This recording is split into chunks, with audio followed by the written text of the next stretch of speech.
शुक्लाम्बरधरं विष्णुं शशिवर्णं चतुर्भुजं प्रसन्नवदनं ध्यायेत् सर्वविघ्नोपशान्तये।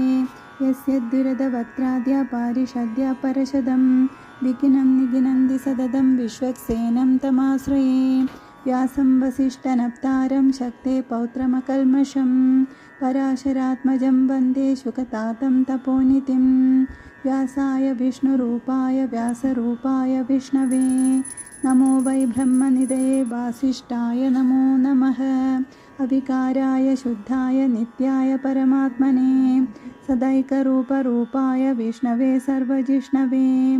यस्य स्मरणमात्रेण जन्मसंसारबन्धनात् विमुच्यते। नमस्तस्मै विष्णवे प्रभविष्णवे। नमः समस्तभूतानमादिभूताय भूभृते अनेकरूपरूपाय विष्णवे प्रभविष्णवे। ॐ विश्वं विष्णुर्वषट्कारो भूतभव्यभवत्प्रभुः भूतकृद्भूतभृद्भावो भूतात्मा भूतभावनः भूतात्मा परमात्मा च मुक्तानां परमागतिः। अव्ययपुरुषः साक्षी क्षेत्रज्ञोऽक्षर एव च योगो योगविदां नेता प्रधानः पुरुषेश्वरः। नारसिंहवपु श्रीमान् केशवः पुरुषोत्तमः सर्वशर्वशिवस्ताणुर्भूतादिर्निधिरव्ययः सम्भवो भावनो भर्ता प्रभवः प्रभुरीश्वरः। स्वयंभू शम्भुरादित्यपुष्कराशो महास्वनः अनादिनिधनो दादा विदादा दादुरुत्तमः। अप्रमेयो ऋषिकेश पद्मनाभो मरप्रभुः विश्वकर्मा मनुस्तुष्टास्तविष्टस्तविरो ध्रुवः।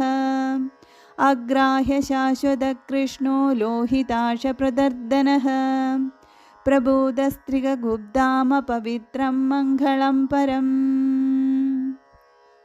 ईशानप्राणदप्राणो ज्येष्ठश्रेष्ठप्रजापतिः हिरण्यगर्भो भूगर्भो माधवो मधुसूदनः। ईश्वरो विक्रमी धन्वी मेधावी विक्रमक्रमः अनुत्तमो दुरादर्श कृतज्ञकृतिरात्मवान्। सुरेशशरणं शर्म विश्वरेदा प्रजाभवः अह संवत्सरो व्याळप्रत्ययः सर्वदर्शनः। अज सर्वेश्वरः सिद्धसिद्धि सर्वाधिरच्युतः वृषागपिरमे आत्मा सर्वयोगविनिःसृतः।